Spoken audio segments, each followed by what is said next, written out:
지금까지 28년 됐습니다.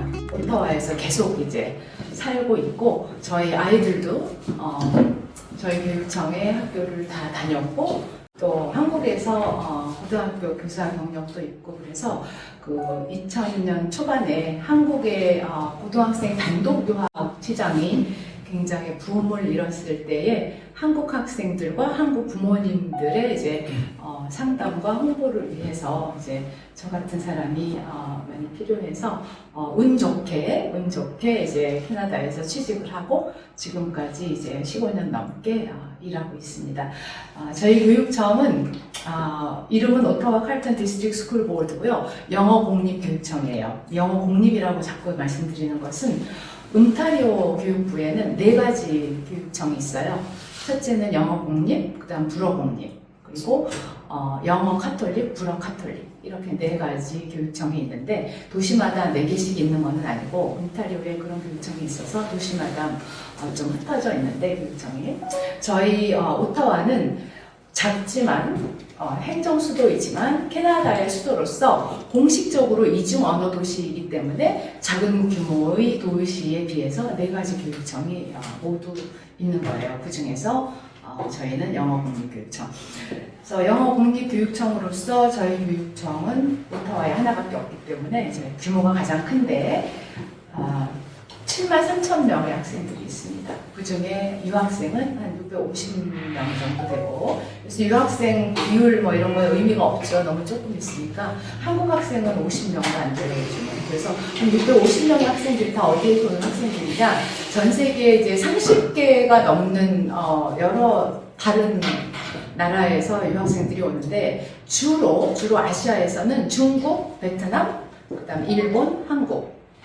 그 이외에 이제 태국, 타이완, 말레이시아, 미얀마, 라오스, 인도네시아 이렇게 그렇게 많이 오고 있고 그 다음에 이제 그 이외에는 남미, 콜롬비아, 브라질, 멕시코, 그 다음에 유럽에서 특히 요즘 많이 오는데 이탈리아, 스페인, 독일 이렇게 이제 많이 오고 그 이외에 정말 내가 이런 나라도 있었나 싶을 정도로 이 국제학생 프로그램에서 일하면서 진짜 다양한 나라의 학생들을 이제 만날 수 있었습니다. 오타와의 위치는 캐나다에서 동부에 있는데 이제 바로 아래 미국 국경하고 굉장히 가깝게 있죠. 미국 국경하고는 가장 가까운 국경이 1시간 정도 걸리고요. 위치를 보시면 온타리오하고 퀘벡주 경계에 있는데 온타리오 안에 있습니다. 그래서 온타리오 주의 교육부의 커리큘럼과 여러 강령들을 먼저 따르고 있는데 온타리오는 캐나다에서 지리적으로는 2번째 큰 주일 거예요 아마. 그런데 인구가 가장 많고 이제 이 캐나다의 경제를 이끄는 주예요. 그래서 교육에 대한 투자도 많아서 가장 많은 대학, 가장 많은 이제 그 공립 칼리지들, 그다음 공립 72개가 되는 공립교육청들. 그 공립교육청이라는 것은 아까 영어 공립, 불어 공립을 다 합해서 이제 말씀드리는 거고. 이런 이제 학교, 그리고 캐나다에 몇 개 안 되는 의과대학 중에서도 10몇 개가 있죠. 의과대학이 13개인가 12개가 있는데 그 중에 6개가 온타리오에 있습니다. 보통 주에 하나씩 있어요. 의대가. 근데 온타리오 그렇게 많고. 그만큼 이제 교육에 있어서 스탠다드도 높고 그 다음에 교육에 있어서 리드하는 주다. 그래서 온타리오의 교육부 시스템을 보면 굉장히 이제 체계가 잘 돼 있고 스탠다드가 높다고 할 수 있습니다. 고등학교 졸업장, 온타리오 고등학교 졸업장이 스탠다드가 가장 높다고 말을 합니다.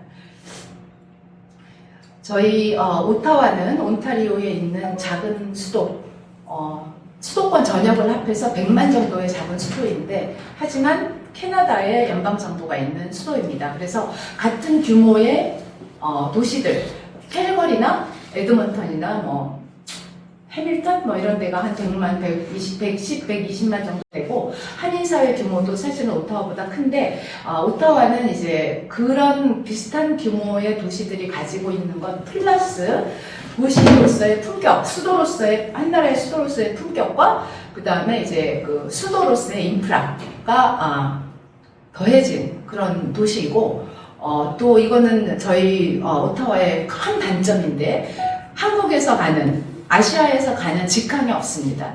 그래서 이제 아직까지 교육의 청정도시로서 남아있는 게 아닌가 싶어요. 중국 사람들이 바로바로 와서 부동산 가격을 많이 올려놓거나 아니면 이제 분위기를 중국 이민자들이 너무 많은, 이제 아시아 이민자들이 너무 많은 그런 도시에 좋은 점도 있겠지만 이제 여러 단점들을 이제 오타와는 이제 없으니까, 그래서 아직까지 제가 엄마로서 또 이제 한국에서 고등학교 교사를 한 사람으로서 또 이 교육청에서 아시아의 유학생들을 유치하는 사람으로서 고등학교까지 공부하기에 오타와만한 도시가 있을까? 이렇게 생각하는 격조 있는 그런 도시입니다.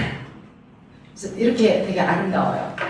이제 이거는 되게 날씨 좋은 날 아주 퍼펙트 사진인데 100만 정도 있고요.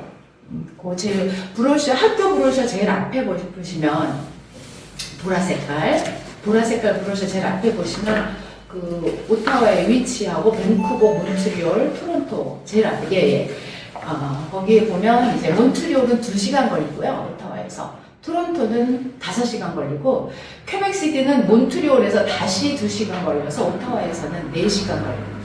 나이아가라 폴스는 토론토에서 다시 1시간 걸려서 오타와에서는 6시간 걸리고요. 그래서 주변에 이런 대도시들이 있고 그 다음에 캐나다에는 밴쿠버가 제일 큰 도시인데 밴쿠버, 몬트리올, 토론토가 가장 큰 도시죠. 그래서 토론토, 몬트리올, 밴쿠버 이렇게 3대 큰 도시들이 있는데 그 다음이 오타와예요. 그 다음이 100만 정도의 도시들이에요. 그래서 캐나다에서는 큰 도시 중에 하나다 이렇게 얘기할 수 있어요. 엄청 차이 나죠. 앞에 말한 세 도시에 비하면은. 그리고 이제 오타와는 아까 연방정부가 있는 도시라고 말씀드렸는데 이 연방정부가 있기 때문에 여러 분들이 오타와에 사는 여러 분들이 공무원들이 많아요. 그리고 정부 출연연구소에서 일하는 박사님들도 많고, 그래서 북미에서 가장 평균 학력이 높은 도시라고들 말을 합니다. 그래서 캐나다 사람들뿐만이 아니라 여러 나라에서 온 이민자들도 학력이 높은 박사님들 되게 많고요. 그래서 도시가 굉장히 독특하고 점잖고 괜찮습니다. 한인 사회도 이제 괜찮고 공무원들이 많다 보니까 이제 생활 시간표가 9 to 5 자기가 일하는 시간에 맞춰져 있어요. 그래서 생활의 흐름이 이제 아침에 출근했다가 저녁에 쫙 퇴근해서 다 집으로 들어가서 밥 먹고 한 7시쯤 되면 애들이랑 이제 개 끌고 산책하러 쫙 나오고 이 흐름이 굉장히 비슷하고 빈부의차가 없는 굉장히 평안한 그런 도시. 캐나다 내에서 이제 되게 살기 좋은 도시 하면은 이제 1등으로 자주 꼽히고요. 4계절이 이렇게 굉장히 뚜렷해서 상당히 아름다운 도시입니다. 특히 여름에 이제 놀러 오시면 정말 이제 반하게 되는데, 그 대신 이제 마지막 사진에 보면은 스케이트 타는 사진이 있죠. 이거는 그 위에 이제 여름에 저렇게 카누 타고 하는 카날인데, 카날인데 겨울이 다가오면 물을 쫙 빼가지고 자연적으로 얼게 해서 이제 자연 스케이트장을 만드는 유네스코가 지정한 이제 헤리티지 사이트인데 세계에서 가장 긴 자연 스케이트장. 그런데 이제 이 글로벌 워밍 때문에 오타와에는 좋은 변화가 있는데 겨울이 추운데 점점 따뜻해지고 있어요. 그래서 작년하고 올해 같은 경우는 얼질 않아, 카날이. 그래서 2월 첫 주가 이제 이 카날 얼어가지고 스케이트 타고 막 리버테일 먹고 이런 이제 윈터루드라고 겨울 축제 기간인데 작년에도 얼지 않았고 올해도 얼지 않았습니다. 특히 올해는 정말 따뜻했습니다. 네네. 그래서 내가 이거는 좀 여담입니다만은 2월 첫 주에 라스베가스를 갔거든요. 따뜻한 데 가느라고 간 건데 라스베가스에서 그랜드 캐년 가다가 오타와에서도 올해 만나지 못한 빅 스노우스톰을 만나가지고 그랜드 캐년을 구경하지 못했다는 거 아닙니까? 헬기 투어는 다 계획하고 갔죠. 그런데 이제 접근은 할 수 있는데 하나도 안 보여요. 그래서 물론 이제 뭐 브라이스 캐년이나 엔텔로 캐년이나 이제 다른 지역에 있는 캐년들을 다 봤는데 가장 중요한 그랜드 캐년을 스노우스톰 때문에 못 봤습니다. 그래서 그 스노우스톰이 와서 그 그랜드 캐년에서 라스베가스로 가는 하이웨이를 아예 통제를 해버릴 정도로 그런 스노우스톰. 아주 흔해요. 오타와에는 사실 겨울에는 한 뭐 서너 번 항상 와요. 그래서 이제 익숙하죠. 그런데 이제 그게 라스베가스 그랜드 캐년에서 맞았다는 게 아주 독특한 체험을 했죠. 라스베가스가 아니라 이제 그랜드 캐년. 라스베가스에는 비가 오고 그랜드 캐년에는 그렇게 스노우스톰이 왔습니다. 딱 2월 첫 주 우리가 갔을 때. 하느님도 무심하시지. 어쨌든 이제 사계절이 굉장히 아름답고 겨울이 춥다는 아까 직항이 없다는 단점과 함께 겨울이 춥다는 단점이 있는데 이제 날씨가 조금씩 따뜻해지고 있어서 겨울은 이제 추운 겨울도 있고 춥지 않은 겨울도 있고 그렇습니다.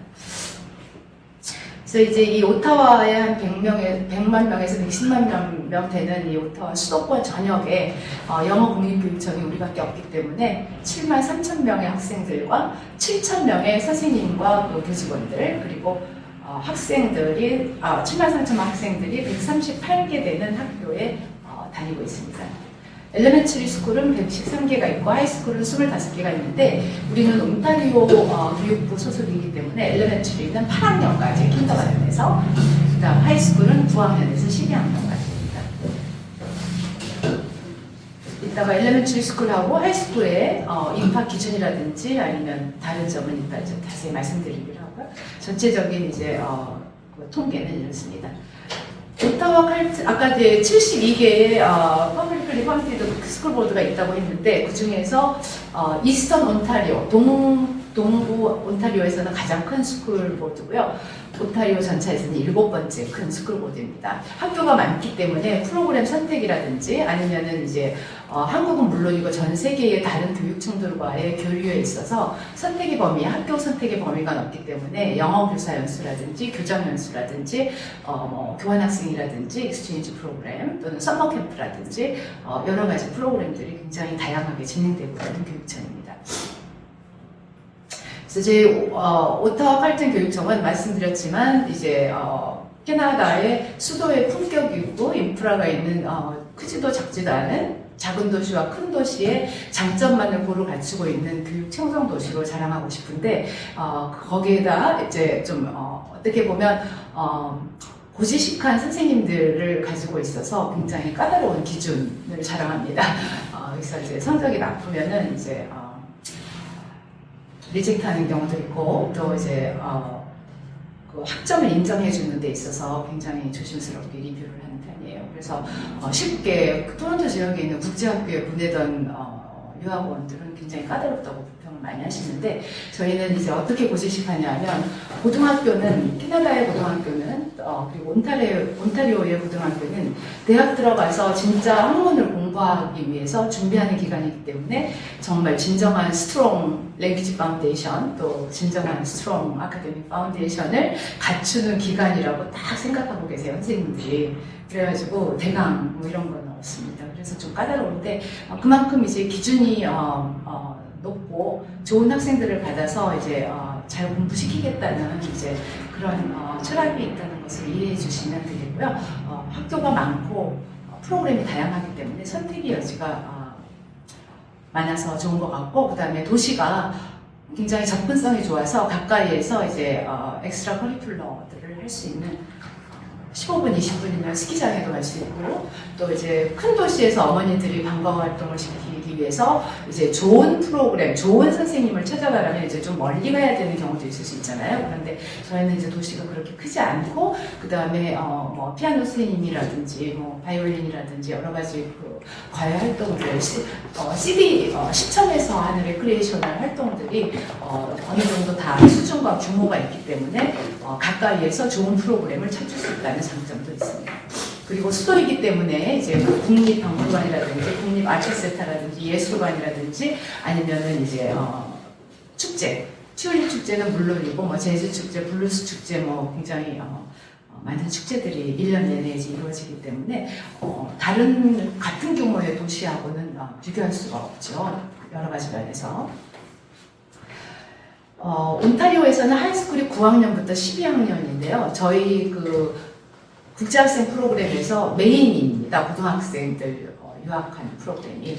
그래서 가장 많은 부분을 차지하고 있고, 그 다음에 ESL 프로그램이 6개 고등학교에 있습니다. 25개 중에서. 그 다음에 IB 프로그램이나 아니면 기프티드 프로그램, 아트 프로그램이 있고요. 또 AP 코र्스도 한 10개 학교에서 이제 진행하고 있습니다. 기프티드하고 AP 코र्스는 이제 고등학교는 코र्스 개념인데 이거는 입학한 후에 선생님들이 추천하고 어프로버를 해야지 이런 코र्스들을 들을 수 있고 처음 입학할 때는 선택할 수 없어요. 그 다음에 아트 프로그램은 들어갈 때 이제 조건 자격만 된다면 들어갈 수 있고 IB 프로그램도 자격만 된다면 들어갈 수 있습니다. 추가 비용은 없습니다. 자격만 되면 다 들어가고 유학 비용은 다 똑같습니다. 이 이제 IB 프로그램이나 IB 서티피케이트나 아니면 이제 아트 서티피케이트 같은 경우는 한국 그러니까 온타리오의 고등학교는 학기제이기도 하면서 학점 30학점을 따고 졸업하기 때문에 한국에서는 대학 프로그램이랑 똑같다고 생각하시면 돼요. 담임도 없고 이제 지도교수 있는 것처럼 지도 선생님이 이제 학생들의 수강 신청과 진학 지도를 하는데 이 서티피케이트 프로그램이라는 것은 대학에서 부전공하는 거라고 생각하시면 돼요. 그래서 부전공할 때 이제 전공이 있고 그다음 부전공 과목들 몇 과목 어떤 과목을 이제 이수하면은 졸업할 때 전공과 부전공을 모두 이제 가지고 졸업할 수 있는 것처럼 이제 온타리오 고등학교에서도 이제 메인은 OSSD 온타리오 세컨더리 스쿨 디플로마를 따고 졸업하는 것이 메인이지만 그 선택 과목 중에서 이제 IB 프로그램이라든지 이제 아트 프로그램에 required 코र्스들을 들으면 졸업하면서 OSSD와 함께 서티피케이트를 따고 졸업한다.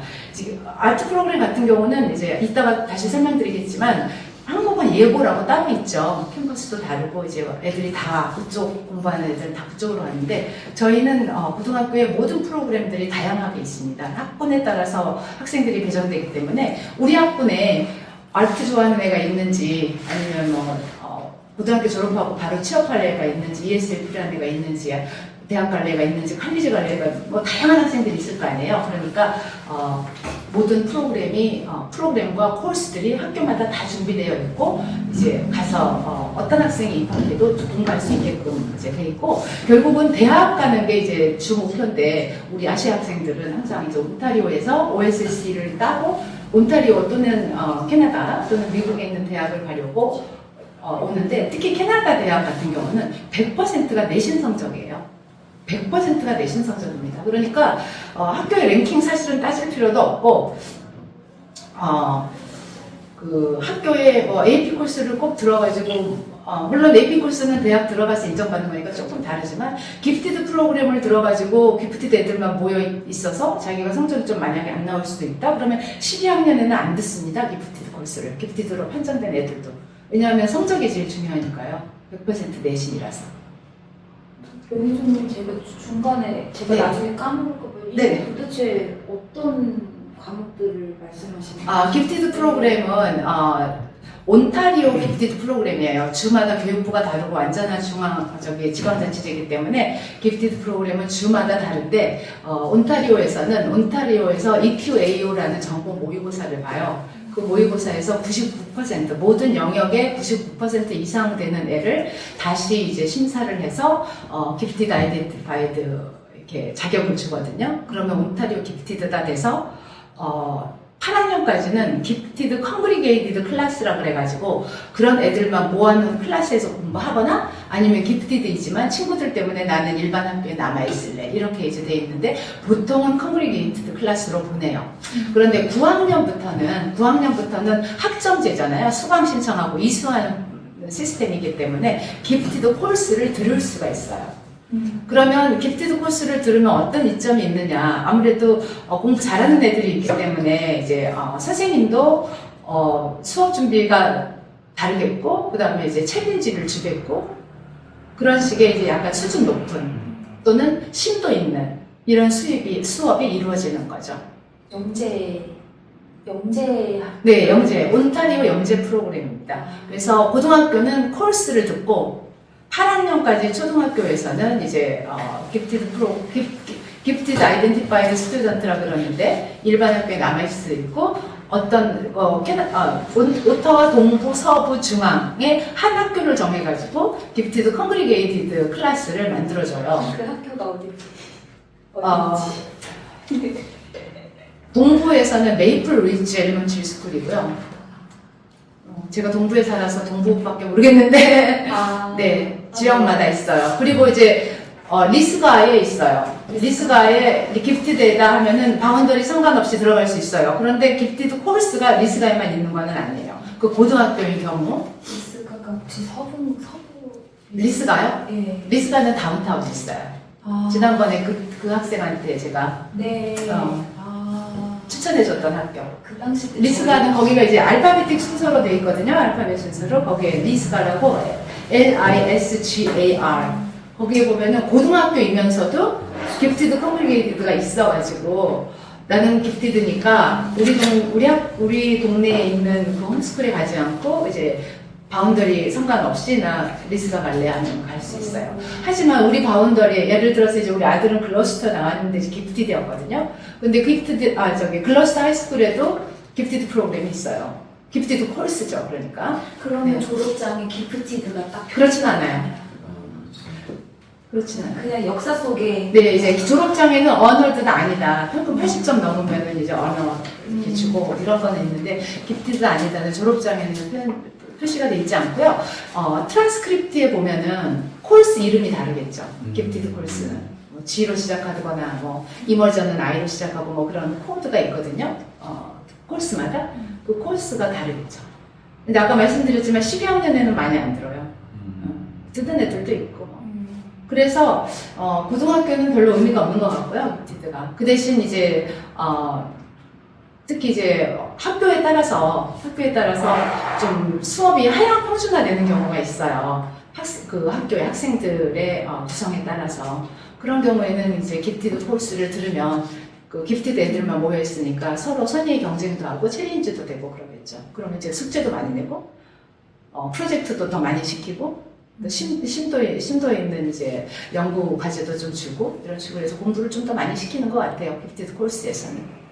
지금 현재 그 부상으로도 많이 가시는 지역인데 그 어머님들 사이에서는 네. 학교가 좀 이렇게 랭킹이 있는 네. 순조가 있으신 거죠?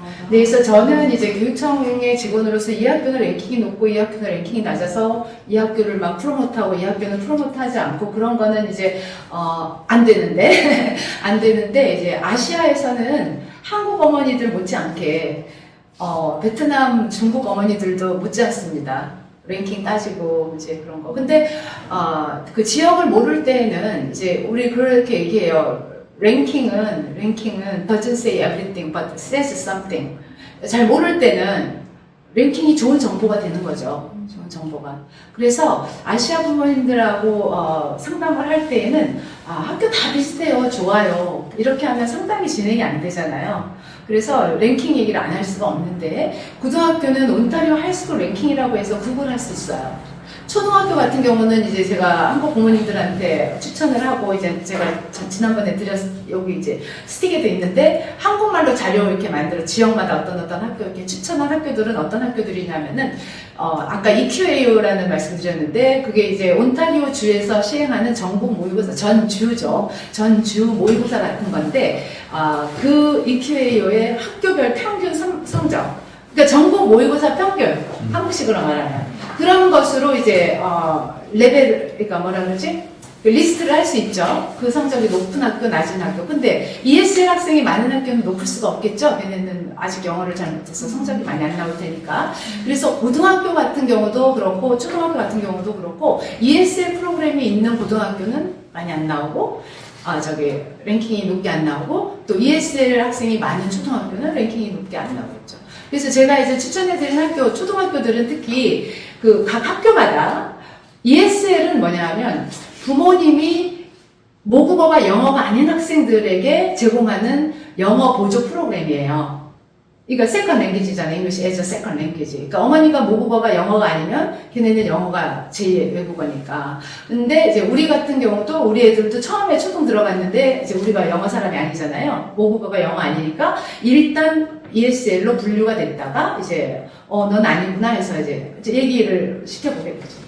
심사를 하겠죠. 그래서 이제 갔거든요. 그러니까 초등학교 같은 경우는 ESL 그러니까 모국어가 영어가 아닌 ESL 학생들의 퍼센티지가 있어요. 각 학교마다. 그 퍼센티지가 낮으면 좋겠죠. 그래서 제가 이렇게 추천한 학교들은 그 모국어가 영어가 아닌 학생들의 퍼센테이지가 낮은 뭐 호프웰이라든지 브로드뷰라든지 브라이언벤이라든지 뭐 이런 학교들, 그런 학교는 그 퍼센테이지가 낮은 학교들이에요. 각 학교 웹사이트에 가면은 스쿨 프로파일로 찾아볼 수 있어요. 업데이트가 잘 안 돼서 2017, 18년 거 나와 있을 거예요 지금. 저는 이제 ES를 가급적이면 다른 시를 미니멀 시키거나 축소시키거나 네, 그렇게 도와주는 것을 최선으로 생각하고 있어요. 근데 일단 한국에서 저희가 이제 아이들마다 뭐 듀오링고나 아이엘츠, 토플 다 또 성향에 맞춰서 또 골라서 진행해줘야 될 때 사실 이 세 개의 시험 중에 그래도 좀 오타와 칼튼에서 이 어떤 걸 좀 더 인정해 주시는지 인정해주는 건 없습니다. 저희는 저희 자체 그 오늘 인터뷰하고 선생님들과 인터뷰하고 저희 자체 시험을 보기 때문에 뭐 아이엘츠나 이런 거 인정해주는 건 없는데 12학년 어플리컨트인 경우 12학년 지원을 바로 할 수 있거든요. 그런 경우에는 아이엘츠 6.0을 처음에 리퀘어먼트로 받아요. 처음에 6.0 넘지 않으면 12학년 직접 지원은 하지 못해요. 그때는 이제 그게 이제 구비 서류 중에 하나예요. 그 스코어가. 그런데 그 이외에는 저희는 아무것도 요구하지 않아요. 영어 실력은. 매니저님 6.0이 되는 학생이면 영어가 이제 의사소통을 넘어서는 영어가 되는 학생인데 근데 12학년에 들어간다 해도 맞다. 한국의 고등학교를 또 인정해 주시는 내용을 같이 이제 한국의 고등학교 인정한다는 얘기는 한국의 고등학교를 졸업하지 않은 경우에는 졸업한 경우에는 또 얘기가 달라요. 아니면 고등학교 졸업 자격 시험 고등학교 졸업 자격 검정고시 합격한 학생, 뭐 고등학교 졸업장이 있다는 얘기죠. 그리고 고등학교 졸업한 애, 그런 얘기 이제 얘기가 다른데 한국 그래요? 근데 한국처럼 홈스쿨링을 인정해주는 나라는 없습니다. 세계 1등이에요. 왜냐하면 검정고시 그거를 인정해주기 때문에. 저희도 다 받아요. 중학교 졸업자격 검정고시 받은 애는 9학년 8학점 인정해줍니다. 보통 애들이 정말 박 터지게 공부를 하는데 네. 검정고시 가지고 오는 친구들이 훨씬 더 그러니까 중학교 졸업자격 검정고시 합격 가져오던 학생이에요? 아니면 고등학교 졸업자격? 고등학교 졸업자격 검정고시요? 네. 합격했어요. 예. 그러면 그 학생의 앞으로의 진로는 뭘까요? 그렇게 합격하는 경우. 그리고 합격하는 시점은 나이가 어떻게 될까요? 일단은 이제 학교 적응 못해서 되게 스토리는 네, 많은데 다만 이제 그런 그 검정고시는 일단 월등히 쉽고요. 난이도가. 그거는 처음 알았네요. 네, 그래서 막 90점, 80점, 막 90점 후반. 근데 이제 그런 친구들한테 그런 내용을 가지고서 캐나다로 좀 잘 풀린 친구들 같은 경우는 일단 영어가 된다라는. 네. 캐나다로 풀렸다는 얘기는 캐나다 고등학교에 갔다는 말씀이에요? 아니면 칼리지에 갔다는 얘기예요? 칼리지에서 바로 그냥 네네네. 그냥 듣고. 네네네. 그래서 보통 이제 저도 이번 박람회에 그런 학생이 있었어요. 걔는 중학교 졸업 자격 검정고시를 합격하고 지금 고1 나이인데 이번 8월에 고등학교 졸업 자격 검정고시를 본다는 거예요. 그래서 내가 검정고시를 보지 말고 이제 한국에서는 이제 그 일반 스쿨에서 어떻게 교육 시스템에서 지금 나온 거 아니에요. 그래가지고 학교가 어떻게 적응을 못했던 여러 가지 이유로 인해서 그래서 이제 중학교 검정고시를 봐서 합격을 했고 한 번 공부하면 그냥 합격합니다. 네네. 어쨌든 이제 중학교 졸업 자격 합격을 했고 그다음 다시 이제 뭐 1년 공부해가지고 고등학교 졸업 자격 이번에 8월에 바로 본다고 그래서 이제 저는 너무 고리타분한 이야기인지 모르지만 이제 학생이 특별히 큰 이제 문제가 없다면 저는 레귤러 학교 시스템에서 나오는 거를 별로 좋아하지 않습니다. 저도 좀 고리타분한 건지 모르겠는데 학교에서 배우는 사회성이나 협동이라든지 이런 건 결국은 사회생활을 하는 거잖아요. 그래서 일반 학교 시스템 안에서 공부하는 게 굉장히 중요해요. 그래서 저는 그 학생은 지금 그 학생이라 하면 중학교 검정고시를 합격하고 바로 고등학교 검정고시를 준비하는 학생. 그 학생에게는 검정고시 보지 말고 오타와에 와서 10학년부터 다녀라. 다시 레귤러 학교로 들어와서 한번 공부해보고 안 되면 그때 고등학교 졸업장에 검정고시를 가도 늦지 않다. 그래서 걔가 기프티드고 천재 영재도 아닌데 조기 졸업해가지고 뭐 어디서 받아주는 것도 아니잖아요.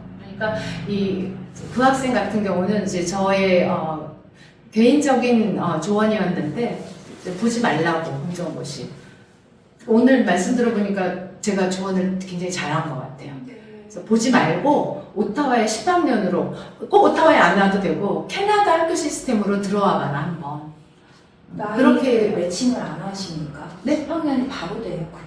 나이 매칭. 나이 매치하죠. 학년은 이제 또 그것도 좀 자세한 설명이 필요한데 사실 학년도 중요하지 않아요. 오타와는 몇 학점이 남았고 몇 시메스터가 걸려서 나는 졸업할 때 몇 년 걸린다. 이게 중요한 거지. 나이는 저희는 99% 학년상 나이에 맞게 들어가요. 근데 이 학생은 이제 내가 생년월일은 잘 모르는데 검정고시를 합격했다 그러니까 중학교. 그러니까 9학년은 마친 거잖아요. 중3 마친 거잖아요. 그러니까 9학년 우리는 인정해 주거든요. 그 검정고시를. 그러니까 9학년 8학점 받고 10학년으로 들어와라. 근데 그 10학년이 만약에 나이 비교해가지고 만약에 이제 걔가 11학년 나이다. 그러면 학년은 11학년으로 배정되고 과목은 10학년부터 듣고 11학년 배정됐다고 2년 만에 졸업하는 게 아니라 10학년부터 안 들었으니까 3년 걸리는 거죠. 졸업하는데. 말이 나온 김에 이제 고등학교가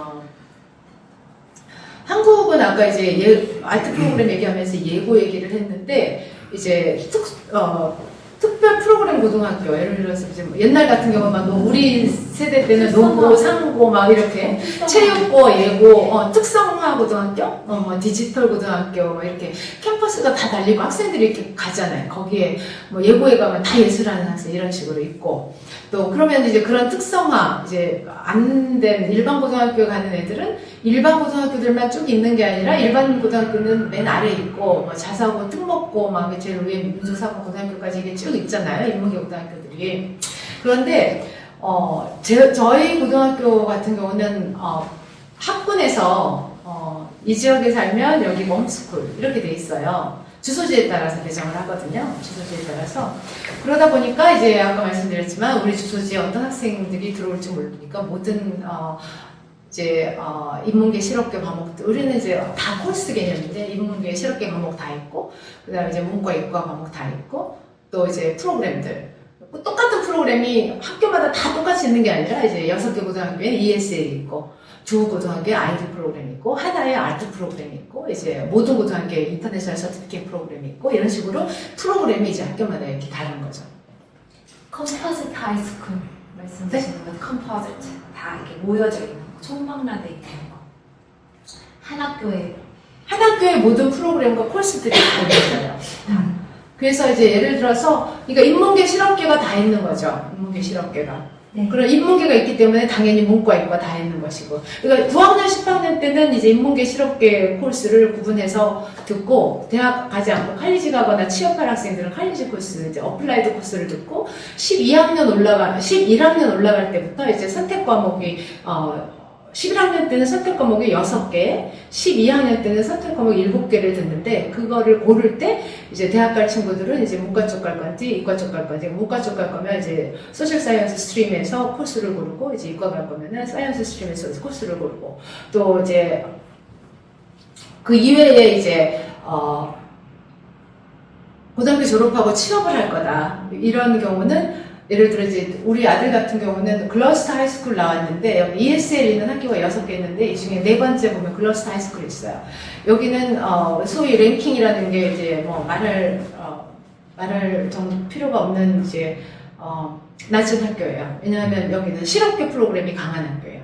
동네 특성상 이제 그 이민자들 저소득층 이민자들이나 그런 이제 학생들이 그런 분들이 사는 동네에 가까이 있기 때문에 실업계 프로그램이 강하고 인문계 프로그램도 있어요. 이제 여기 우리 아들 졸업할 때는 하버드 간 친구도 있었으니까. 그런데 이제 여기는 특히 실업계 프로그램 중에서 뭐가 유명하냐 하면은 카르 메카닉. 자동차 고치는 차 정비소, 학교에 차 정비소 있어요. 이 학교는. 하지만 인문계 고등학교에 인문계 프로그램도 있어요.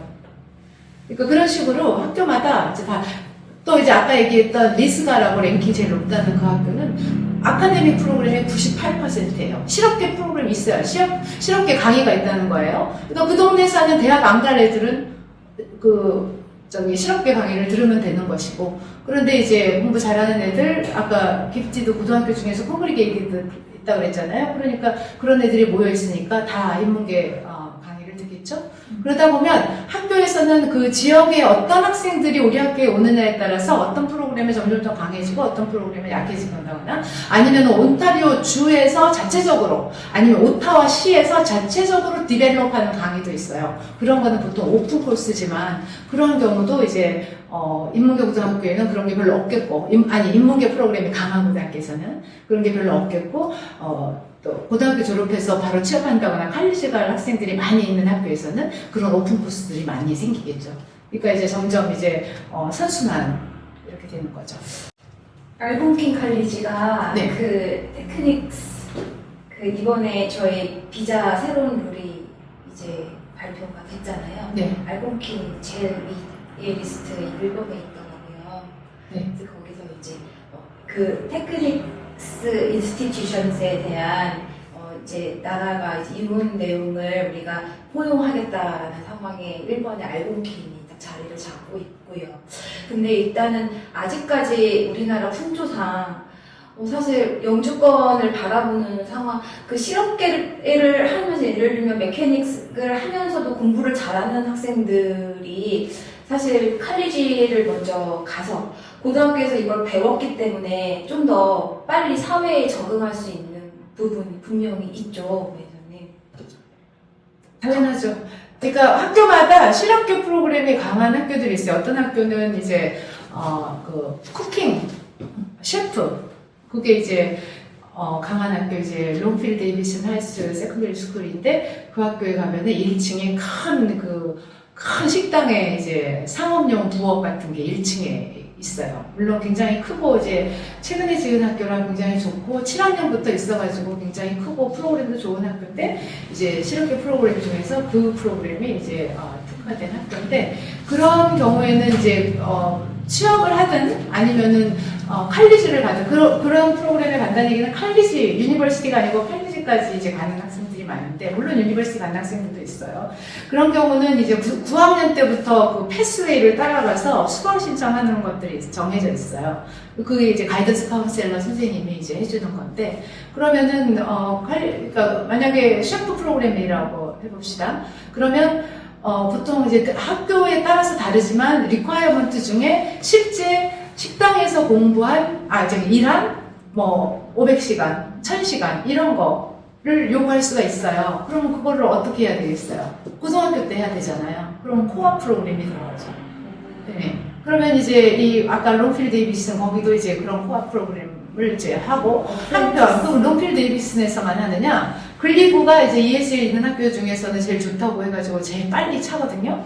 이 글리브에서도 한국 학생 중에 지금 이제 뉴욕에서 셰프하는 애가 있는데, 일정 셰프가 하나 있어요. 오래전에 왔던 애, 제가 이제 FSS 코리아라고 요즘은 이제 없어진 거 같고 사업이 좀 안 되는 것 같은데, 거기가 굉장히 활발하게 박람회를 했었거든요. 그래서 그 박람회에 직접 상담하러 와가지고 진행한 학생이었는데, 그 학생이 이제 1000시간인가 필요해가지고 글리브 다니면서 코업을 했어요.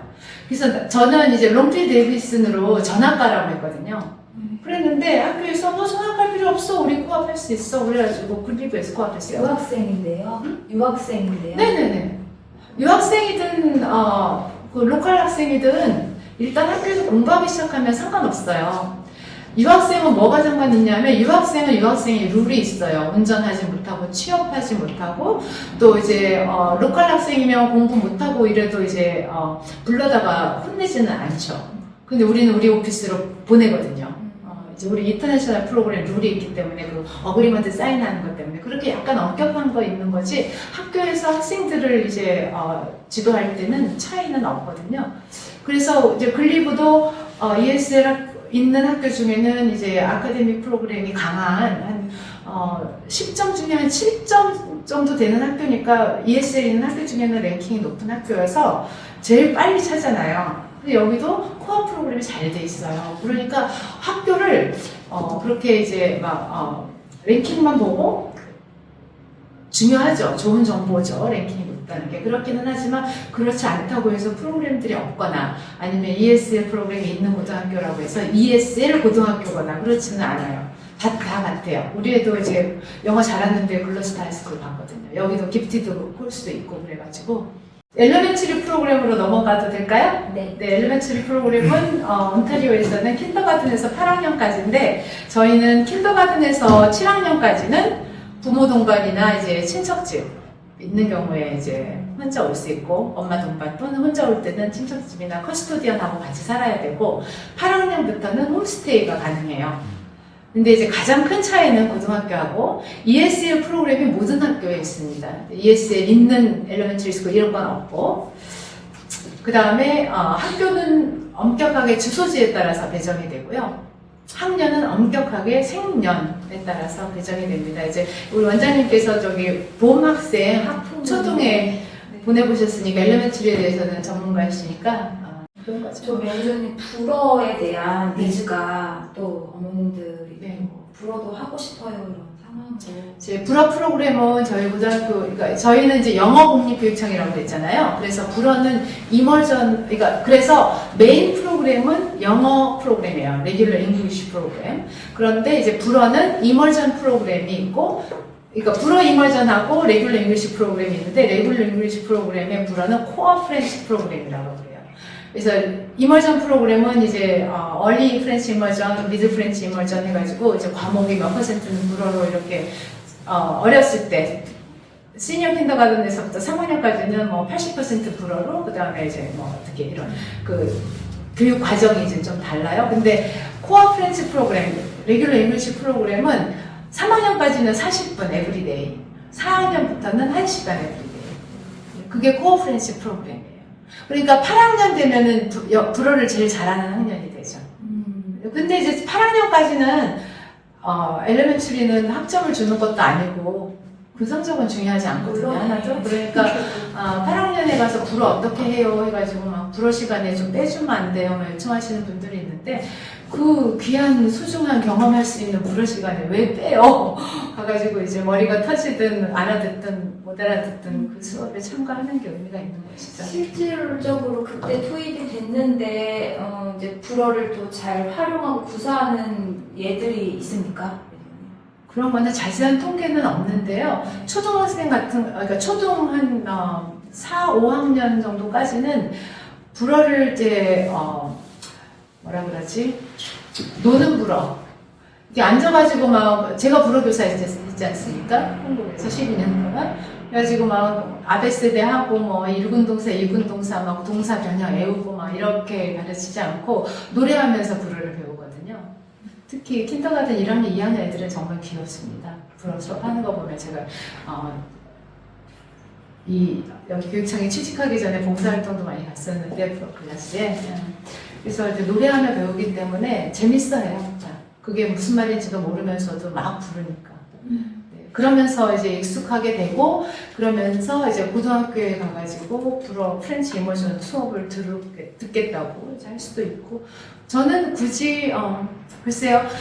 제가 기억하는 한국 부모님 중에 한 분은 프랑스에서 파견 근무 나갔다가 3년인가 4년인가 살았는데 학생이 초 3학년이었어요. 그래서 프렌치 이머전 들어간 학생이 있었어요.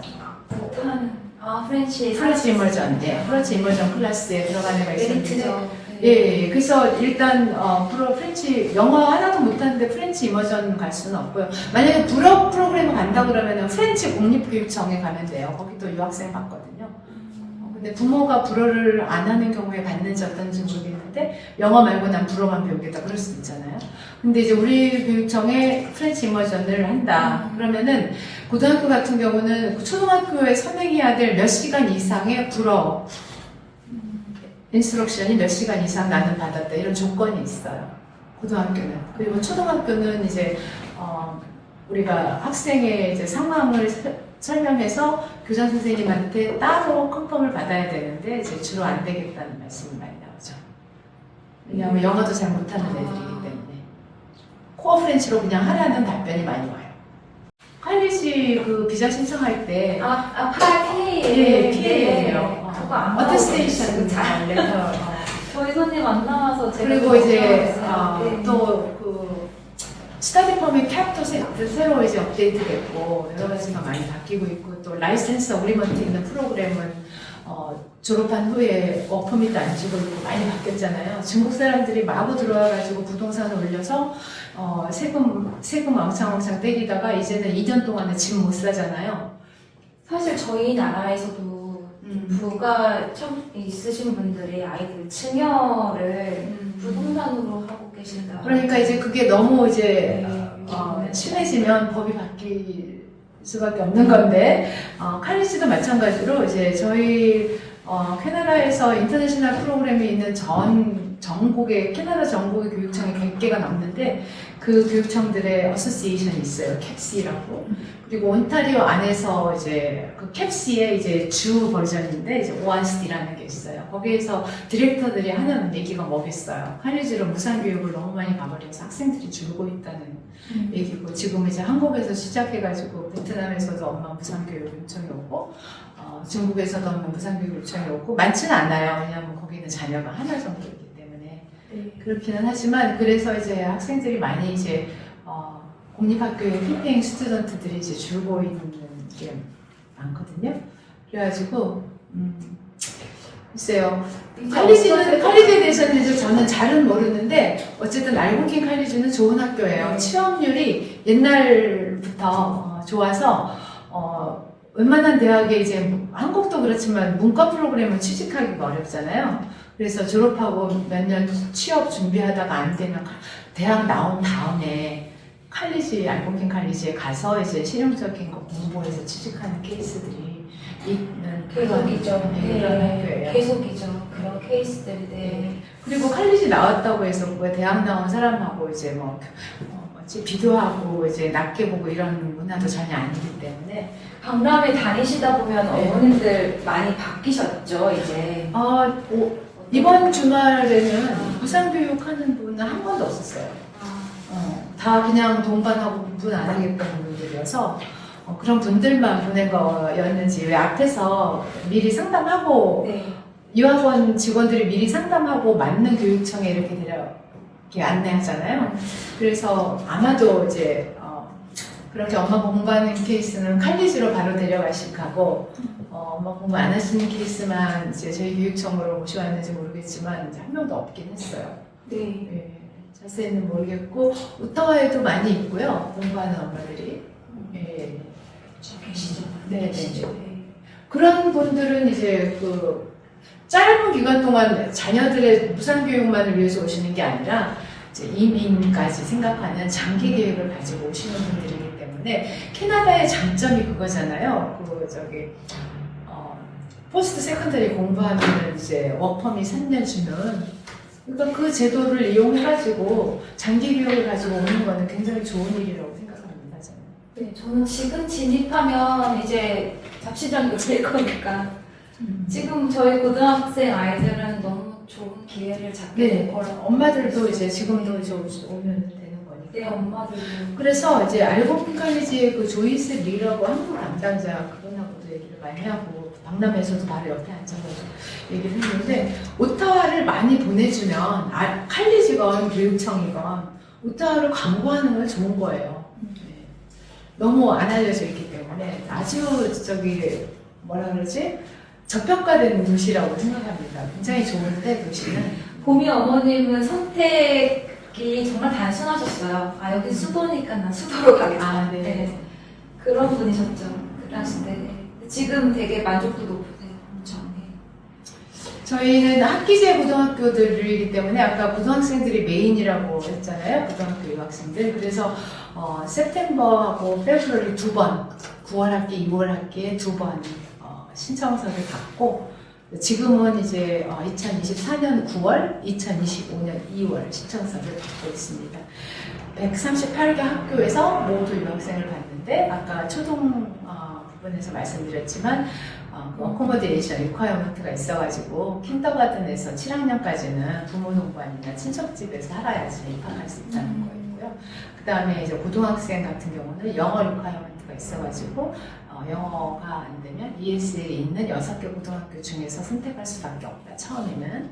그리고 그러면 처음에 영어 수준은 어떻게 결정되느냐, 저희가 학력평가를 해요, 학생들이 이제 왔을 때.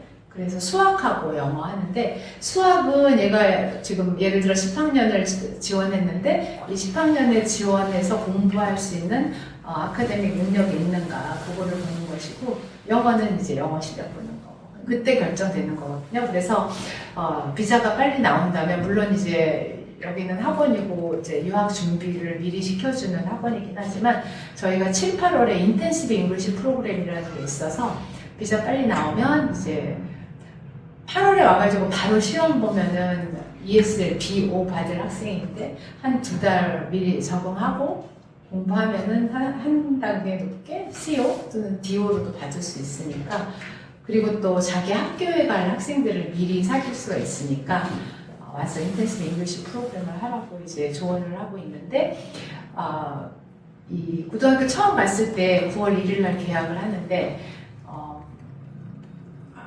영어, 한국말도 아니고 영어 고등학교에 시스템도 모르고 아는 사람도 하나도 없고 하면은, 저는 그 정신적인 충격을 어떻게 애들이 감당하고 있는지 정말 안타깝거든요. 저도 이제 대학을 지방에서 서울에 올라와가지고 한국말 하는 대학이었는데도 이제 처음에 너무 힘들었던 것 같거든요. 너무 외로워서.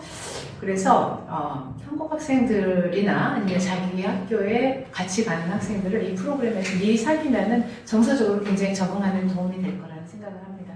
요즘은 고등학생들이 가장 큰 문제가 디프레션이에요. 그래서 정신 건강하고 모두 다 그런 거 웰빙이 굉장히 중요해요. 그래서 한국 사람 아무도 없는데 영어 빨리 는다고 혼자만 딱 보내면 학생들 너무 힘듭니다. 그러니까 한국 사람 좀 있는 그런 데 이제 추천을 해주시면 좋을 것 같아요. 저는 진짜 중요하게 생각합니다. 하도 상담, 그러니까 문제가 있으면은, 한국 학생의 문제가 있으면은 제가 불려가거든요. 통역 겸 상담 겸. 그런데 너무 안타까운 경우들이 있어가지고 보통 한국으로 돌아와요. 방법이 없어요.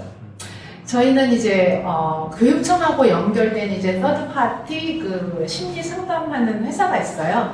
연결돼서 거기 그 테라피스트들이 학교마다 이렇게 배정이 돼서, 가이던스 카운슬러나 저는 전문가가 아니잖아요. 그러니까 이제 초기 상담이나 그런 거는 해줄 수 있지만 전문 상담은 할 수가 없으니까 학교에서 상담사를 연결을 해주는데, 그 상담사 영어 사람이잖아요.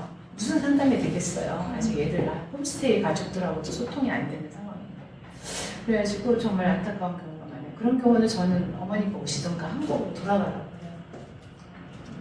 너무 우리 애도 그런 디프레션이 있었던, 지금은 성인이 됐지만 그래서 그런 경우가 저 개인적인 경험도 있어가지고, 그래서 한국 사람 아무도 없는데 비자하는 건 애들이 너무 힘들다. 얼마나 힘들겠어요. 영어로 계속 영어로 해야 되는데. 떡볶이를 안 팝니까? 네? 애들은 여과 없이 떡볶이 얘기를 떡볶이 있어요. 할 수 있어요. 한국 식당 한 10개 정도 있는데 선택할 수 있어요. 사 먹었어요. 네. 그 된 거. 애들은 정말 보내놓으면 여기서는 너무 풍족하죠. 떡볶이에 애들이 무너지더라고요. 목사님 댁 가면 떡볶이 많이 먹어요. 그래서 저희 같은 경우는 이제 오리엔테이션에 대면 오리엔테이션을 하거든요. 네. 그래서 이제 주로 이제 홈스테이 오리엔테이션을 위해서 그 대면하는 날 그 오리엔테이션 기간 중에 하루를 잡는데, 이제 신은영 씨하고 저하고 같이 이제 한국 학생들 만나가지고 이제 저는 학생들하고 카톡 이제 터가지고 이제 학교 시스템이나 뭐 강의 어떤 것이든 어쨌든 문자하라고 그렇게 연결하긴 하는데 잘 안 와요, 문자가. 그 자기 학교에 있는 한국 학생들한테 물어보고 그렇게 좀 해결하는 것 같은데, 어쨌든 그렇게 지원을 하고 있어요. 네. 의료보험이 1년에 600. 홈스테이 리펀더블. 홈스테이 리펀더블. 네. 홈스테이의 예치금이라고 하죠? 그거는 나중에 받아올 수 있는 거. 오늘 정말 중요한데, 저한테는 커스터디언십은 학교에서 교육청에서 안 해주시는 거죠? 그 홈스테이 비용이 포함되어 있어요. 거기 안에 완전히 다 포함되어 있어요. 홈스테이에서 해요. 홈스테이, 그러니까 커스토디언십은 홈스테이 하는 학생들한테만 제공이 돼요. 저희는 홈스테이만 교육청에서 하는 거는 이제 하지 않아요. 홈스테이 하는 학생들한테만 그 홈스테이 회사에서 커스터디언 해줘요. 비용은 이제 거기 번들 피로 네. 한꺼번에 다 내요. 거기 다 서비스가 포함됐어요. 아니에요. 그러니까 15,000불 썸띵하고 14,000불 썸띵하고 합하니까 31,000 얼마죠? 다 돼서 10개월. 홈스테이. 홈스테이는 되게 조금 달라요. 집집마다 너무 달라가지고 이제 어떤 애들은 이제 불평이 있고 어떤 애들은 아무 잘 살고 그렇기는 하는데 어쨌든 세끼 식사 점심 포함해서 점심은 자기가 쌀 수도 있고 싸줄 수도 있고 주로 이제 전날 밤에 싸놔라 하는 집이 많은 것 같아요. 애기한테 항상 너가 만들어라. 네, 저도 저녁에 싸죠. 시킵니다. 아침에 바쁘니까 저도 항상 저녁에 샌드위치 싸놨어요. 애들 점심, 제 점심도. 그래서 그렇게 하는 게 제일 좋아요. 저녁에 싸놔라. 눅눅해진 샌드위치. 마요네즈가 네. 있잖아요. 네, 맞아요. 버터라든지 그런 건 별로 중요하지 않아요. 저 고등학교 여학생들은 샐러리 스틱 하나하고 당근하고 이걸로도 점심으로도 먹고 요구르트 가져가면 되고요. 요구르트하고 이제 샌드위치 같은 경우에 저는 별로 밤에 싸놓은 거 별로 문제 못 느꼈어요. 네. 네.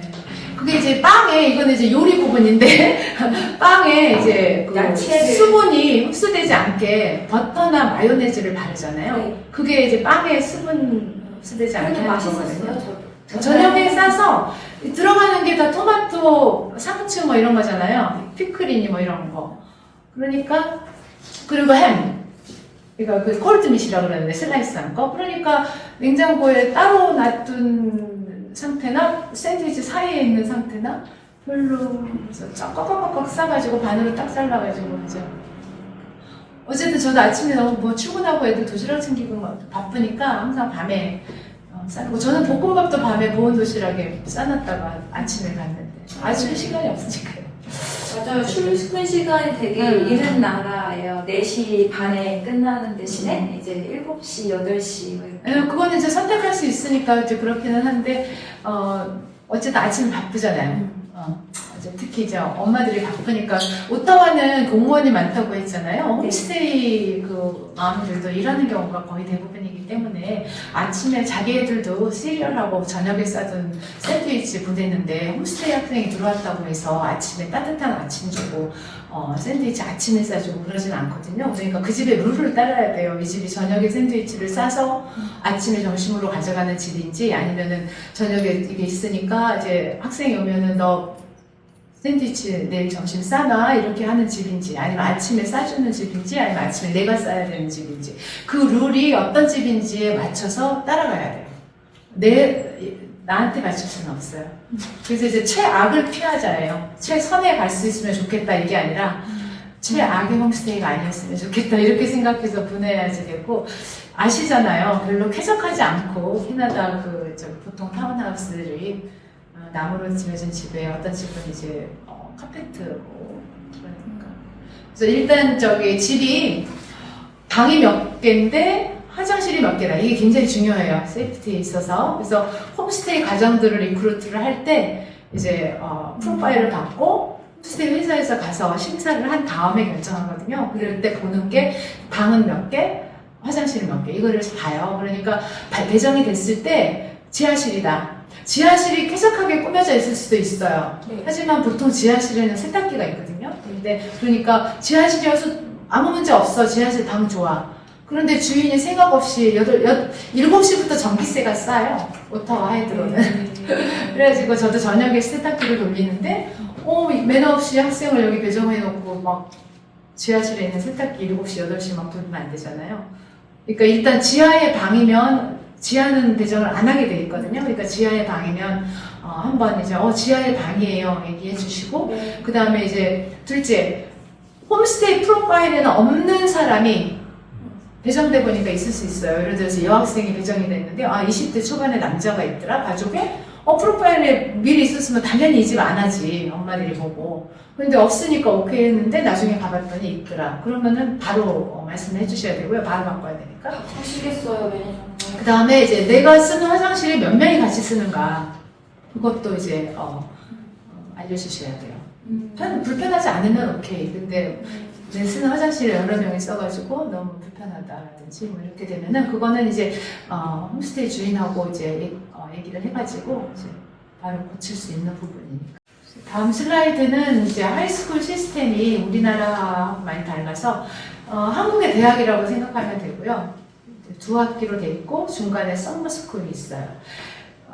1학기는 셉템버부터 제뉴어리까지, 2학기는 페브루아리에서 준까지인데 각 5개월 한 학기에 4과목 공부합니다. 그래서 한 과목이 한 학점 밸류가 있어서 1년에 8과목을 듣고 8학점을 따요. 그래서 다 자기 나라에서 성공적으로 고등학교 한 학년을 마쳤다. 그러면 8학점을 인정해 주는 건데 뭐 무슨 그러니까 특별히 출석이 아주 안 좋거나 성적이 아주 안 좋은데 예외적으로 입학을 했다거나 이런 경우는 제가 인정해 주지 말라고 하는 경우가 있거든요. 얘는 30점 받았는데 이 수업 들었다고 볼 수 없다. 근데 일반적으로 이제 그 어드미션 리ኳ이어먼트 맞게 입학한 애들의 경우에는 8학점 인정해 줍니다. 50점 넘으면 과락이고 다시 들어야 돼요. 필수인 경우에는. 그래서 썸머인 경우에는 아까 학기 중간에 썸머라고 그랬는데 잘못 말씀드렸고요. 2학기 다음에 여름방학 때 7월달에 썸머스쿨을 하는데 과락한 거 메이크업하는 메이크업 썸머스쿨이 있고 그다음에 리치 어헤드 다음 학년에 들어야 될 과목 중에 하나를 미리 듣는 경우들. 네. 유학생들은 500불 오르지 않았을 것 같은데 어쨌든 500불인데 유학생들은 돈 내고 혹시 매니저는 리미테이션이 있어요? 몇 과목 이상은 안 돼요? 한 과목만 들어요. 썸머스쿨에는 학교에서 가이던스 카운셀러가 정해줘요. 네. 추천. 엑스트라로 가져가는 건 인정이 안 되는 어디에서 가져가요? 벌추얼, 온타리오. 그거는 경우에 따라서 다른데 저희는 유학생들은 버추얼을 추천하지 않습니다. 네. 여름방학 때 온타리오에 이제 온타리오 교육부 인가를 받은 버추얼 하이스쿨이 있어요. 그 학교에서 만약에 듣는다면 리뷰를 받아야 돼요. 리뷰를. 저희 선생님들.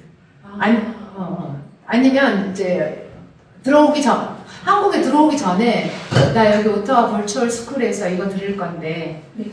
인정이 되는지 미리 좀 그 가이던스 카운셀러하고 얘기를 해봤으면 좋겠어요. 네. 근데 성적이 70점 이상이면은 그 스캔할 필요가 전혀 없고 그냥 보내시면 돼요. 네. 근데 성적이 안 좋은 경우는 이제 예외적으로 익셉션을 만들어야 되기 때문에 영어 성적도 봐야 되고 왜 성적이 안 좋은지 이런 거를 이제 따져가지고 이제 저희 어드미션 팀하고 의논을 해서 결정이 되는 건데 평균 70점이 넘으면은 그냥 보내시면 돼요. 예외 없이 받습니다. 지금은 마감된 학교는 하나도 없어요. 온타리오의 그 고등학교 졸업장은 온타리오 세컨더리 스쿨 디플로마라고 해서 OSSD라고 하는데 졸업할 때 이제 30학점을 성공적으로 이수하면 필수 18학점, 선택 12학점 이렇게 30학점을 이수하면 OSSD를 받고 졸업을 합니다. 그래서 4년 동안에 30학점이니까 1년에 8학점씩 해가지고 48, 32 하면 충분히 마칠 수가 있죠. 한국에서 온 학생들도 막 11학년 후반에 들어온 학생들만 빼면은 절대 다 졸업하고 11학년 9월에 들어온 애들은 2년 공부하는 거잖아요. 그래서 졸업할 수 있습니다. 그런데 한국에서 10학년을 마치고 오면은 9월 학기를 놓쳐서 11학년 2월 학기로 들어오게 되면 1년 반밖에 안 남잖아요. 막 서두르고 영어 실력이 좋으면 졸업할 수 있어요. 그런데 보통 11학년, 12학년 마치려면 2년, 4학기 걸리는 게 일반적인 거니까 저는 제대로 공부를 하기를 이제 추천을 드리는데, 왜냐면 아까 처음에 이제 좀 까다로운 선생님들의 성향을 말씀드렸지만 이제 영어 베이스가 없으면 대학 가서 공부하기가 쉽지 않고 1학년 마치고 잘리는 수도 있고 그러니까 고등학교에서 편안하게 기초를 다지는 것이 좋다고 생각을 해서 4학기를 다 했으면 좋겠다라고 생각을 하는데 학생에 따라서 다르고 또 특히 이 18개 필수 과목 중에 12학년 영어가 있잖아요. 그 12학년 영어는 50점 넘으면 학점은 주고 필수 과목 학점 이수했으니까 졸업할 수는 있어요. 근데 영어 60점, ENG 4U 60점 가지고 어느 유니버시티에 들어가겠어요. 그래서 칼리지 갈 거면 아예 처음부터 칼리지 코스를 듣고 유니버시티 갈 거면은 맞아요. 튜터를 찾아가지고 튜터링을 해서라도 최소한 80점을 받아야지. 그거를 바로 제가 딱 지정해드리는 게 맞는 것 같아요. 애기 딱 보고 네. 칼리지 아, 사야지. 그거는 이제 고등학교에서 네. 학생이 자기 진로에 대해서 상담을 계속 하잖아요, 선생님하고. 11학년, 12학년 성적표를, 성적표라는 시간표 할 때는 이게 지금 필수 과목 표거든요? 11, 12학년에는 이 파란색은 자기가 선택해야 되는 과목이에요. 자기가 진로를 문과 쪽으로 갈지, 이과 쪽으로 갈지, 칼리지를 갈지, 아니면 취업할지에 따라서 이제 과목들을 정하게 되는데, 선생님이 정해줘요, 상담하면서. 칼리지를 들어라. 그러니까 우리 딸 같은 거. 그리고 칼리지에서 대학을 편입을 한다. 그때는 또 그 대학, 자기가 편입하려는 대학에서 요구하는 칼리지의 프리 레퀴짓이라든지 다른 과목들을 듣는 거잖아요. 그러니까 고등학교 수업하고는 전혀 관계가 없어요. 그래서 일단 고등학교 졸업하고 칼리지 갈 거다 그러면 칼리지 코스 들으면 돼요. 괜히 어렵게 유니버시티 코스 들으면 돼요. 그런 매니저님 말씀하신 그 개념을 부모님께 이해시키는데 3주 정도 걸려요. 제 경험상.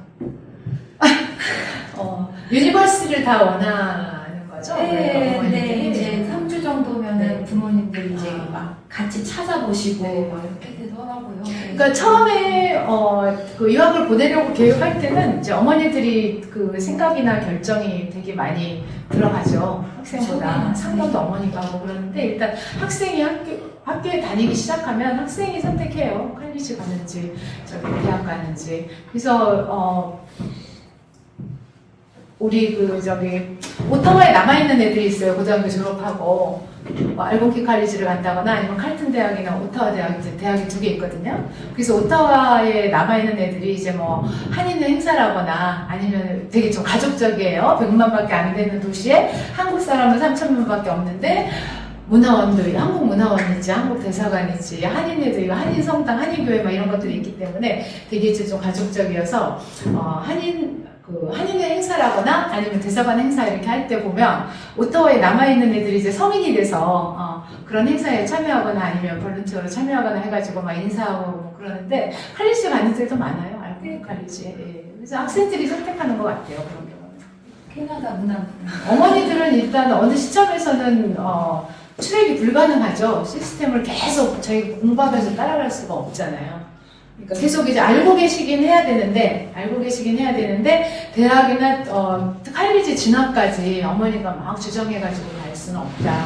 그래서 애들이 선택한다는 거죠. 혼자 유학한다는 얘기는 굉장히 성숙한 거예요. 아까 그 시간표를 봤는데 이 지금 학점 인정하는 에퀴벌런트 크레딧 이 부분 설명을 안 드린 것 같아서 이제 저희 고등학교가 9학년부터 12학년까지인데 한국에서 9학년 마치면 이제 무슨 과목 들었든 아니면 성적이 어떻든지 간에 성적표만 내면 어쨌든 성적은 70점 이상이겠죠. 입학 기준이고 하니까 8학점 인정해주고 10학년 한국에서 마쳤다 그러면 16학점 인정해줘요. 맥시멈입니다. 그리고 이제 11학년 맞춰서 12학년 올라가는 학생들은 아까 IELTS 6.0 요구한다고 그랬는데 어쨌든 12학년 직접 올라가는 신청서도 받기는 받는데 9학년, 10학년은 이제 우리 교육청에서 대부분 아까 시간표 보셨지만 대부분 필수 과목이기 때문에 이제 묻지만 8학점씩 해서 이제 인정해 주지만 11학년부터는 선택 과목이 들어가는 학년이기 때문에 맥시멈 24가 아니고 23학점 인정을 해줘요. 그리고 볼런티어 아워도 이제 졸업 필수가 40학점인데 각 학년 이수 자기 나라에서 마쳤다면 10학점, 10시간. 볼런티어가 애들이 참기를 어려워해서 저한테 연락하면 돼요. 어디에서 할 수 있어요? 대사관이라든지 아니면 오타와 시청에서 하는 오타와 볼런티어 웹사이트가 있어요. 네. 거기라든지 아니면 저희 오피스에 와서 일할 수도 있고 아니면 제가 하는 사물놀이 폐에 와가지고 이제 할 수도 있고 말이죠. 그래서 이제 예를 들어 네 과목을 듣는다 그러면 이제 이런 시간표가 작성이 되는 건데 지금 여기에 설명이 안 된 게 이거는 굉장히 구체적인 건데 그 시메스터 1에 보면은 수학, 영어, 그 다음에 컴퓨터, 체육이죠. 네. 짝수날, 홀수날에 따라서 홀수날에는 수학, 영어, 컴퓨터, 체육. 그 다음에 데이 2, 짝수날에는 영어, 수학, 체육, 컴퓨터 이렇게 됐습니다. 그래서 이제 이거는 제가 오 마이 이래서 되게 감동받았던 부분인데, 왜냐하면 제가 이제 불어 교사를 할 때에 5교시에 불어가 들어있는 반이 있어요. 그러면 대입에도 관계가 없어, 재미도 없어, 아직 무대에서 춤을 춰도 애들이 잠을 자요. 그러면 그 반은 계속 진도가 늦어져. 막 애들 깨우려면은 막 수업 이외에 재밌는 얘기, 알람들롱 얘기 해줘야 되고, 이제 옛날이니까.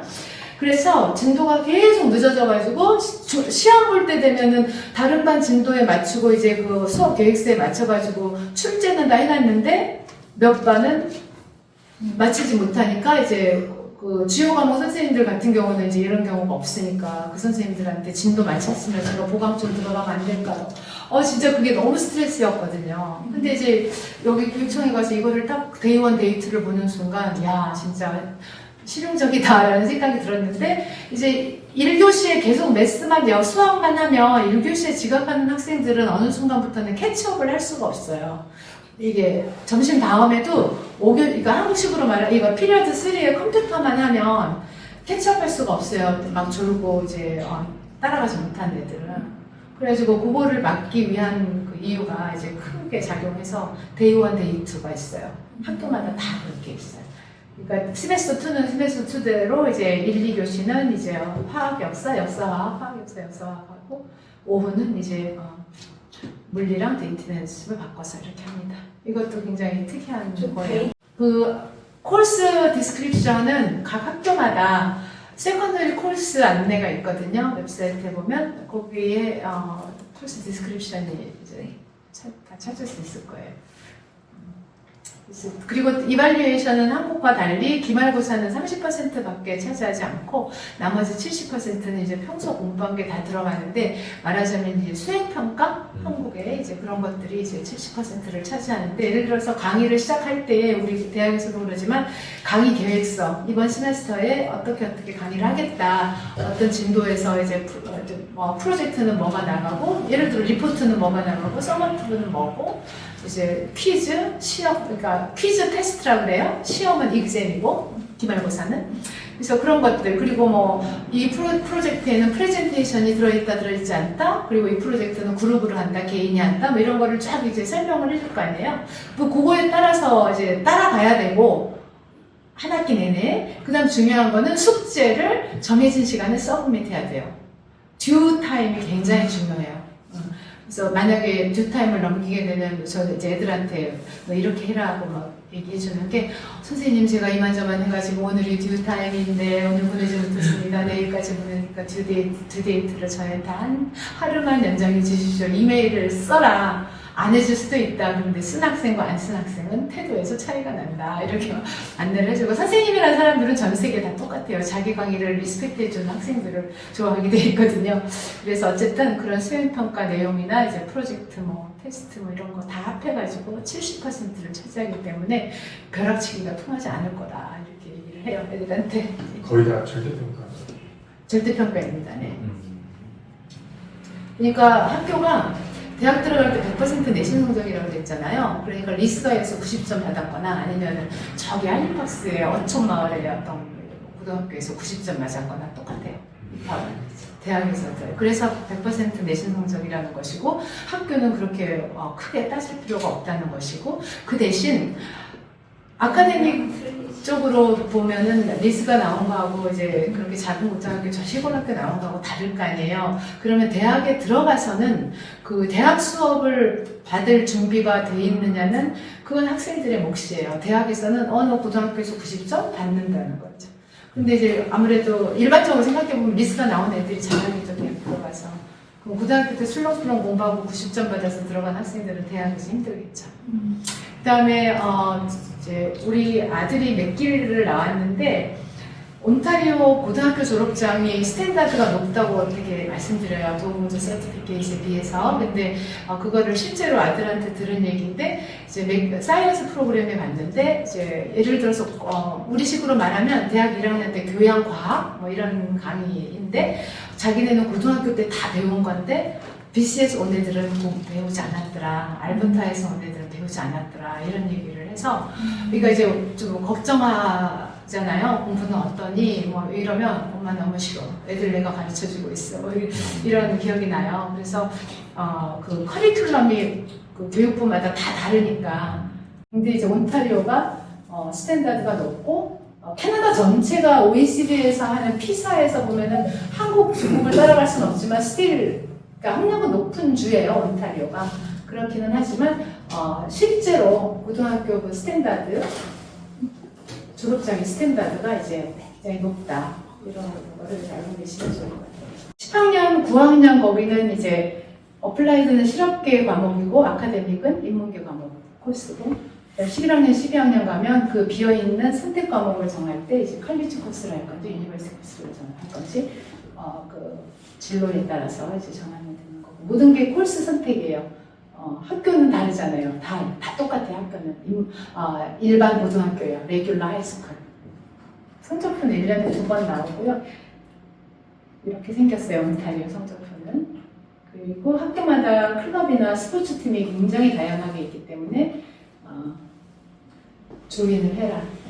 이거 조인을 하려면 학생들이 이제 가이던스 카운셀러한테 가가지고 나 이거 하고 싶다고. 그러니까 돌아다니면서 자기가 정보를 이제 보드 같은 데서 찾을 수도 있고 아니면은 이제 처음에 갈 때 주거든요. 우리 학교에서 있는 클럽의 종류, 팀의 종류 이렇게 다 주긴 하는데 9월에 입학하는 게 좋아요. 사실은.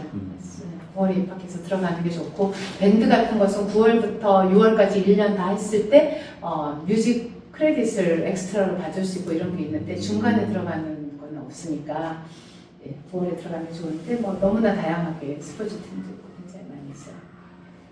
아까 말씀드렸던 인턴십 인턴십 프로그램이고 우리 썸머 캠프도 있거든요. 2주 이상 하는데 이제 이 스틱에 있는데 나중에 찾아보시고요. 올해는 다 마감돼서 설명드릴 건 없는 것 같고. 빨리 차나요? 썸머캠프? 네? 언제쯤 다 차나요? 원래는 4월 첫 주에 마감이에요. 그런데 홈스테이가 없어가지고 여름에 다들 놀러 가느라고 홈스테이를 찾기가 힘들어서 그리고 이제 저희가 그룹이 많이 와요. 저희 이제 해마다 스페인하고 콜롬비아에서 해마다 오는 그룹이 한 100명 정도 되고요. 지금 현재 250명 정도 지금 등록돼 있는데 그룹이 많아가지고 요번에 이제 개인으로 이번 어제 박람회 그저께구나 개인으로 등록한 애가 하나 있었는데 보니까 개인 등록한 애는 13명밖에 안 되고 한국에는 1명이더라고요. 그래서 이제 그룹이 많이 와가지고 홈스테이 찾기가 어려워가지고 빨리 마감이 됐어요.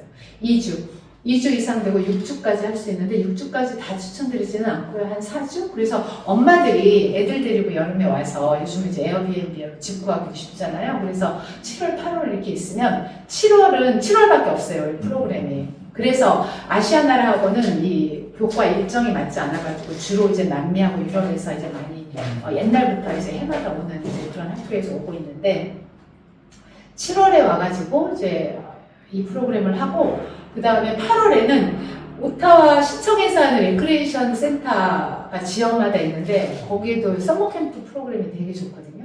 외국 학생도 받아요. 그러면은